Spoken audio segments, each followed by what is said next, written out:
so part of the difficulty is, and this is getting into the weeds in a little bit, but people will ask, well, why is it that these groups of smart people review the same literature and come to very different conclusions?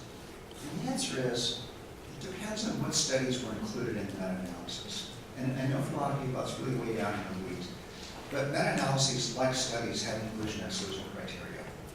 And so some of the studies, like the SPRINT trial, which turns out to have a huge impact on what the guidelines say, had very restrictive inclusion criteria. So the two major studies, that recent ones are the ACCORD blood pressure component and then SPRINT. So ACCORD had people with diabetes, SPRINT eliminated people with diabetes.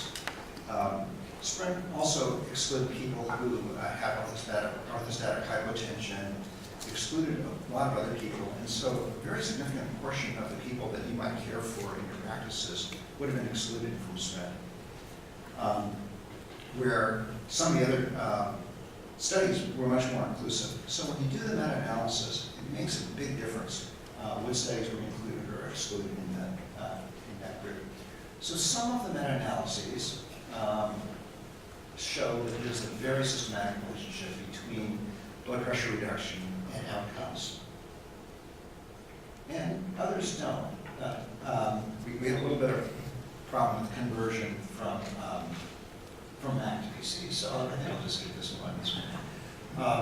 So what you would have seen underneath those circles is the exclusion criteria for the EdHAT review that was in Lancet in 2016. But what happens in these reviews is that some of them excluded studies for unusual reasons. So this particular study excluded any trial that didn't have more than 1,000 people per arm in the trial. And it turns out that when you do that, you exclude a lot of trials. It also excluded trials where they didn't get a significant reduction in blood pressure. So again, most studies deal with what we call intention to treat. So people are randomly assigned to medication or placebo. And then once you're randomized, you stay in that group. So if you exclude people who didn't have a response to the blood pressure medication, it actually violates the intention to treat rule. But what happens is you can see that the results of this analysis, pretty good for all-cause mortality, don't show much benefit, particularly in that range of systolic pressures from 100 to 249. And this fueled a lot of this discussion that Jay and C8 used about which we excluded. I just want to say that there are a bunch of other things that make me hesitant about the one-size-fits-all suggestion.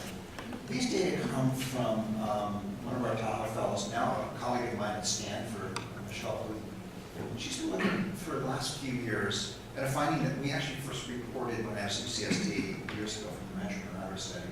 One of the things that happened in the Rancho Bernardo study was a very systematic relationship between systolic blood pressure and all-cause mortality and systolic blood pressure and stroke, except for those who are above 85. And in fact, for people who are older than 85, treating high blood pressure resulted in a higher rate rather than a lower rate of deaths from all causes. In Michelle's analysis, she's had a series of papers like this.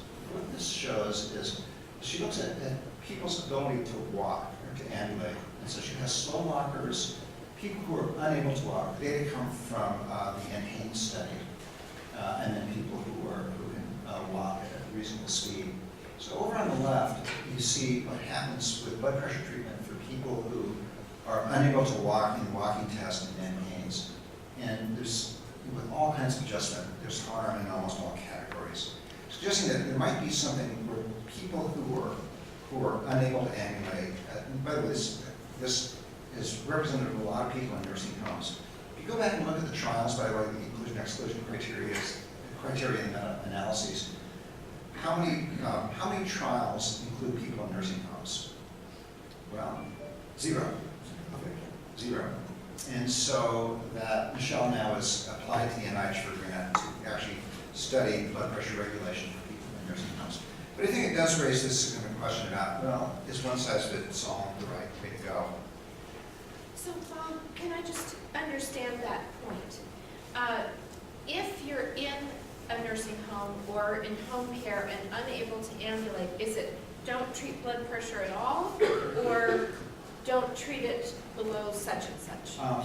Probably don't treat it below such and such, but actually the trials that she looks at are all people. And so the message is be extremely cautious.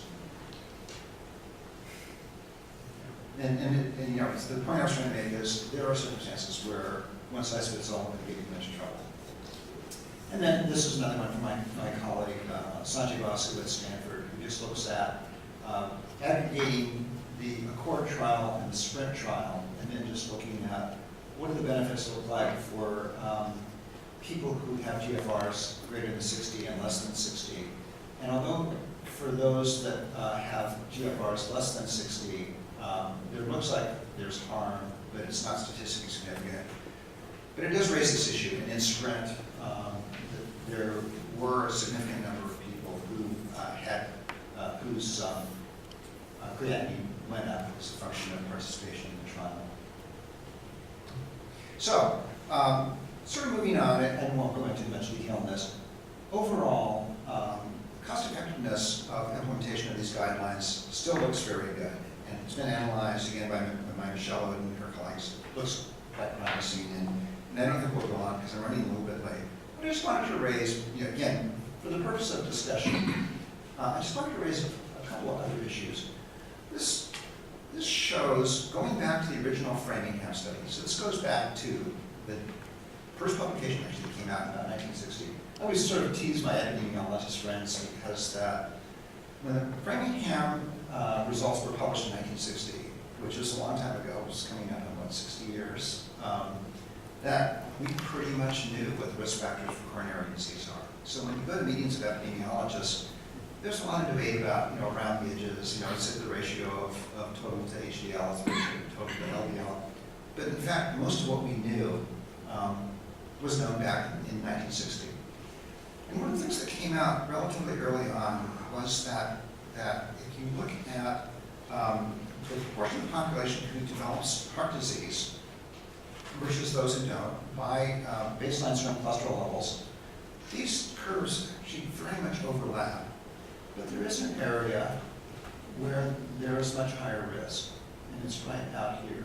In other words, should people with high cholesterol be treated? Absolutely. But how much benefit do you get from treating people who have relatively normal cholesterol? And again, I'm sort of bringing this as an issue because I thought it would provoke some discussion. I know there's a very significant difference of opinion on this issue. And I was provoked by this because I was actually in a hotel room this morning, and I made the slide before this, but I actually saw an advertisement for this particular medication, which is a PCSK9 inhibitor. And there is a very active campaign now to get people, like this gentleman, to use this medication. So you can see his t-shirt here, and it says 127, that was his old LDL cholesterol. And then now that he takes a PCSK9 inhibitor, he's down to 58. And in fact, what you get from these advertisements is, you know, if your LDL cholesterol is 100, that's not good enough. You should get this drug because you can get down to 30. Well, if you look at the original trial, if you look at the all-cause mortality benefit, so this is the LDL cholesterol benefit, placebo plus a statin, or the medication. There's a big difference. So you really do drive a big difference in LDL cholesterol. So this problem appears to be fixed. And by the way, the manufacturers point out that they think that the market for people with high cholesterol is about 71 people in the U.S., and that people who they think should be on these medications is about 11 million people. And Hattie did point out that the price has gone way down. So statins may be $186 per year. It was for PCSK9 inhibitors about 14,000, and now it's been driven down to about 4,000 thanks to Dr. Palmer and others. But it's still very expensive. And the question is it really worth it? So if you look at the change in LDL cholesterol, it works very well. But if you look at all-cause mortality in the original trial, and the numbers are very small, not statistically significant, actually there were more deaths in the PCSK9 inhibitor group than in the placebo group. But in fact, if you take people who don't have high LDL cholesterol, and you go back to the two major meta-analyses. So one is the cholesterol treatment trials that came out in Lancet about a month ago. And so you just look at deaths from all causes for those on statins, about 2.3% died. And in the placebo group, 2.2%, placebo group 2.3%. So the benefit for all-cause mortality is about 0.1%, about 1 in 1,000. And the USPSTF one, because it was less restrictive in its inclusion or exclusion criteria, the difference in mortality was 3% versus 3%, so it's about 0.6%. Now, that, on a population basis, that can make a difference. For people with high cholesterol, it makes a huge difference. So people with heart disease, people with diabetes, I think there's no question. And that the RightCare, I think, is exactly right. That the guidelines and the targets are set based on people with heart disease, people with diabetes, and so forth. But I'm personally less clear that people who have relatively normal cholesterols, even though they might be above the 7.5% risk, really need to be on these medications. And to go further, just bringing this example, again, to tee up the discussion, think about this family of 4. So the median income for a family of 4 in the United States, you wouldn't know this, particularly me living in the Silicon Valley, but it's $61,000. And the median health insurance costs for a family of 4 is $28,000. So here's this family of 4. You know, they probably don't have that much health care usage during the year. These kids get to be fairly healthy. Maybe they have a couple pediatrician visits. You know, mom probably goes to see a doctor a couple times a year. Dad, maybe not. So that this $28,000, which is used to pay their health insurance premiums, both by the employer and their contribution, is actually a fair amount. If healthcare costs were lower and their health insurance costs were lower, they would have more money to use for other purposes. So the employer just has that money set aside for them, the 61 plus the 28, and they might be able to pay this person more money. And so my colleague at Stanford, Gavin, published this piece in the American Heart Journal years ago, looking at, well, if you put more and more people on PCSK9 inhibitors, what does that do to the average premium rate? And so on the bottom axis, you can just look at the percentage of the population that might be on PCSK9 inhibitor. Manufacturers are pushing to get these numbers higher with these advertising campaigns. And as that happens, this premium for the family of 4 goes up. And it could go up by a couple $1,000s per year. So Bob, I think there's been a big effort to make sure that that medication is used from the standpoint of the carriers and insurance plans for those who are at high risk. And I think from what I've heard, very, very few patients are on them. For other purposes. Yeah, so if somebody has family hypercholesterolemia, should they be on this medication? Absolutely. You know, I'm completely on board with that. But if somebody has an LDL cholesterol of 100 and wants to get to 40, because that's cool. It wouldn't be approved by the California insurers, because even the high-risk patients that are cared for by our cardiologists are getting denials quite a bit for that. So I don't think it's You don't think it's a real issue? I think it could be a real issue if it were properly prescribed and there weren't any gates on who should get it. So, yes, please. But what would happen if we go to Medicare for all? Could you speak up? What would happen if we go to Medicare for all? Would that chart come into play? That's just rhetorical. It's hard to tell because the Medicare for all, of course, you would have an optimally powerful purchasing and there would be maybe more control as far as Patty's getting at. Really don't know. I mean, I can see it going either way. What happens with all of these? So shifts the guidelines where you're going to push the treatment thresholds down lower. It increases costs quite significantly because even though the treatments are inexpensive, you dramatically increase the number of people who are treated. And if that produces population health benefit, I'm all for it. But if it doesn't, then you're incurring a lot of costs without necessarily getting the same benefit. And again, the topics I picked today, are sort of set up for the discussion part. I don't know if the next speaker has arrived, but. No, or he would be right here with us. Okay. He will make an entrance when he arrives. And So let me push on and finish this, because I'd like to come back to these, because I think many of you might have opinions, might have patients who are going to ask these medications. So the last strategy is what I call more than medicine. And this is a strategy that, so again, do what RightCare did, absolutely, and do it better. Second part is be more aggressive. I'm not sure that's the right strategy. The strategy is, what is it that we're not doing? So what is it that we're not attending to because that we're so focused on specific things? And so let me begin by saying that the number one take-home message from the new American College of Cardiology, American Heart Association guidelines is this. They have a list of 10 it's not published yet, but it will be out relatively soon in the Journal of the American College of Cardiology. And it says the most important way to prevent atherosclerosis, atherosclerotic vascular disease, heart failure, and atrial fibrillation is to promote a healthy lifestyle throughout life. So that AHA-ACC is actually moving toward what we've been hearing for a long time, that medicines alone are not the whole answer. We need to look at other things. And so when we get at this issue, getting to zero, this is again what Hattie got me interested in, and I've been sort of pursuing it for a while. I'm very intrigued by this. If we were to get to zero, how would we actually get there? First of all, is it possible? But how would we actually move the needle in that direction? And I've been very intrigued by this paper by Don Jones, who's at Northwestern. It was published a couple of years ago. But what he suggests is that if you look at the probability of developing developing incident cases of cardiovascular disease. There you go.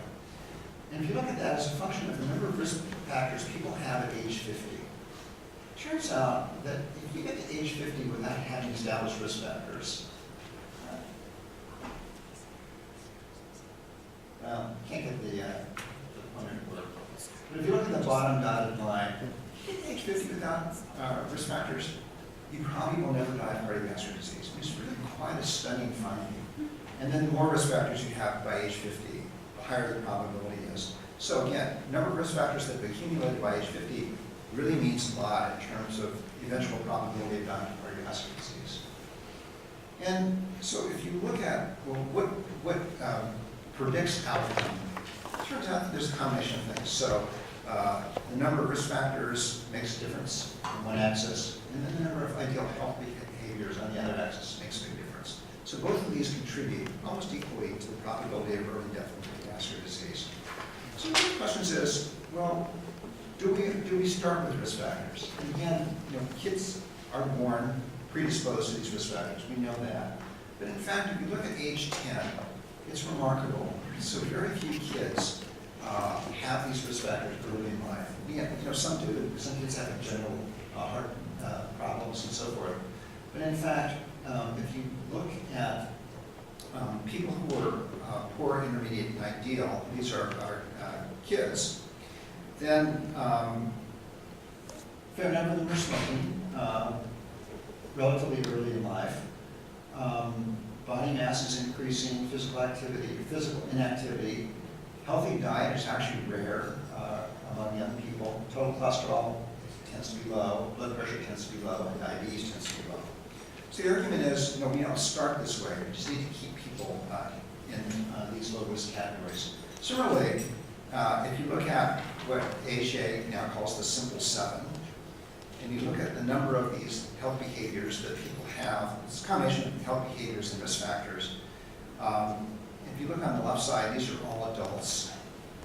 And these are 2007, 2008 versus 2011 versus 12. We're doing a little bit better for adults, but still, not very many people have 5 or more of these positive factors as adults. But if you look at kids, actually many of them do. So something is happening between adulthood and childhood that puts people at an increasing risk.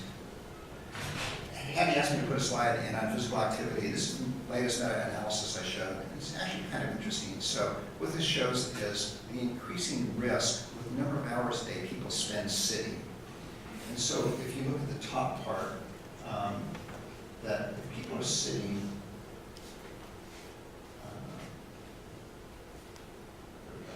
so if people are sitting 8 or more hours a day, your risk goes way up. And that what happens is you go down to maybe people like a lot of you who sit a lot of the hours a day, you have a desk job, but in fact, if your metabolic expenditure over the course of the week is also high, then you actually reduce the risk of sitting. But sitting among people who don't get any other physical activity is actually very dangerous. Now, there are also all these other things you've heard a little bit about, but I just wanted to show them that people talk about, is your genetic code or your zip code more important? And this is the famous map that I think everybody's probably seen of the Washington, D.C. subway. The difference between where I used to work at ARC and Union Station is about 7 years of life. The most shocking one is, for those of you from Philadelphia, the difference in life expectancy for people that are near the Liberty Bell versus those that are one zip code away in East Philadelphia is about 20 years. And if you think about this, you know, what life expectancy benefit would we get if we got everybody's blood pressure to be perfect, or if we got everybody's LDL cholesterol to be down? It would be about a year. Are these adjusted demographically? They're not. So this is raw, and there is a lot of analysis now trying to work out the causal model underlying it. But associated demographic variables are key, the big predictor. So, one other comment I wanted to make, that I think that some of the things that make an enormous difference in life expectancy, we know all about them, but we don't implement them well. So if you look at the decline in deaths from cardiovascular disease that started in about 1970, and just sort of phase in where various things happen. So smoking decline starts almost at exactly the point where this decline in heart disease starts.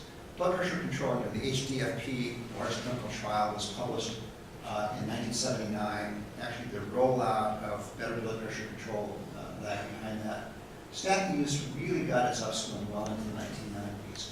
So this decline had been going for a long time. And of course, you know, statin use blood pressure made a big difference in terms of outcome. But in fact, this trend was well on its way. And I think that smoking has a much bigger contribution to this than we had realized before.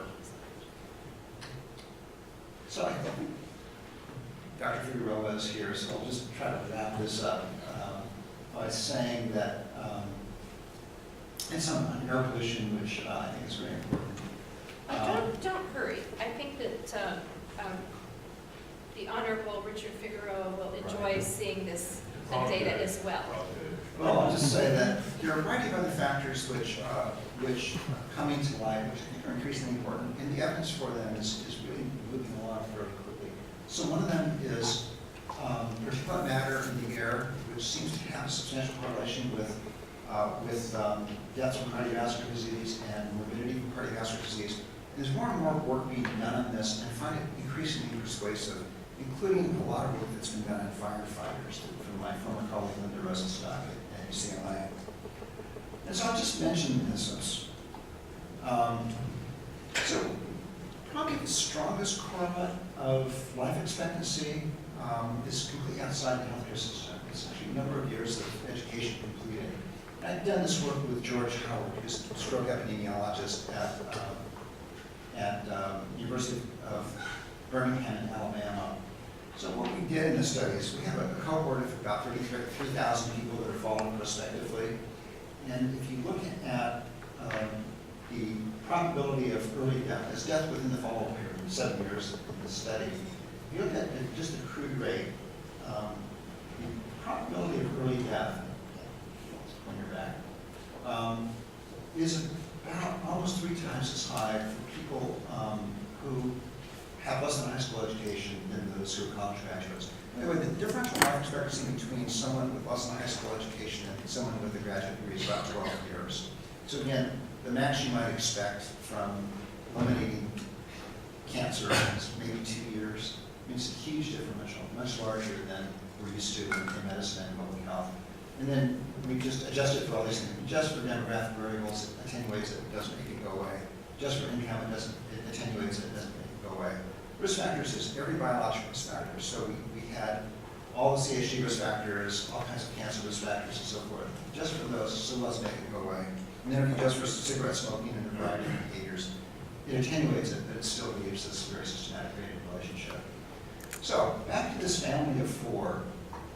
The argument is, if we're spending a lot of money on interventions that don't make much difference, what would happen to the premium that this family is paying through their employees or themselves of $28,000 per year? And the argument is, well, they might have extra cash, and that extra cash might go into, say, a college fund. So in a variety of different ways, that moving this expenditure from health insurance to other things, if we could get the same health outcomes at the same cost, could have substantial impact. So, how do I conclude all this? Well, I think that we are making really important progress in the management of cardiovascular risk factors. And I think the RightCare Initiative of San Diego demonstration project was a great example of this. I think it has resulted in the reduction of death from cardiovascular disease, and we just need to do better than we've done. Reduction in all-cause mortality has been less clear, and I think this is one of the sort of the stumbling points, but something we need to pay more attention to. And then, in order to move towards zero, I think that we need more than medicine, that we need to continue doing what we're doing, but we have to recognize that a variety of these factors that determine life expectancy, death from cardiovascular disease, are factors that reside outside the healthcare system. So thank you, Hattie. And for those of you that are interested, there's a new book that just was published about a month ago called More Than Medicine. It's where the word medicine comes from. And I'd be happy to talk about it as well. So, I had questions, but I think that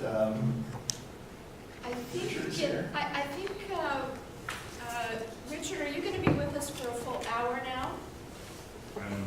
Okay, all right, so why don't we pause the questions on this, and then we'll do all the Q&A after Richard's presentation. So thank you, Bob, that was great.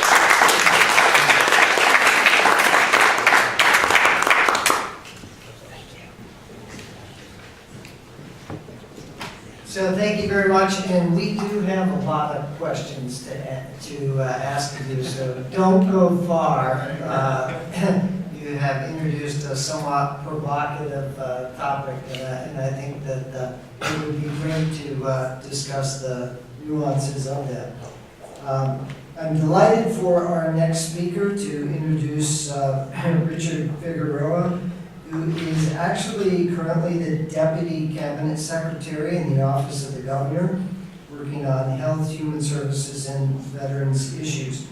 Impressively, he has played a part in almost all of the major California administrative offices, i.e. Republican, Democratic, whatever, which usually means that not only are you smart and intelligent, but you're very effective in getting things done. So implementation of policy is certainly an important thing, and I think good governors realize who is effective and they bring those people back for their administrations for them.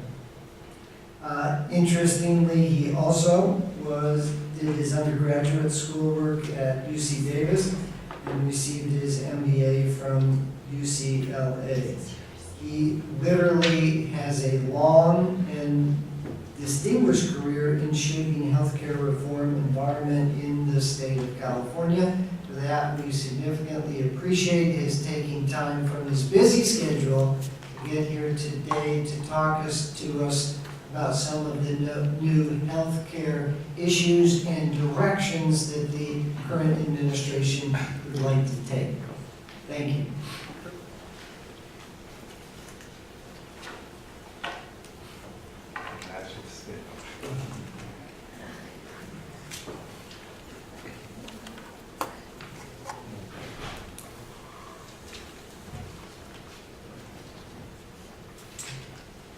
So while he's getting the slides ready, I just want to say that I remember Richard calling me when I was working for the governor of Washington State in the 1990s. And he called me and he said, hey, I'm working on risk adjustment in California. I hear you know a little bit about it. And it was just really fun to talk to somebody who also really understands the math behind all the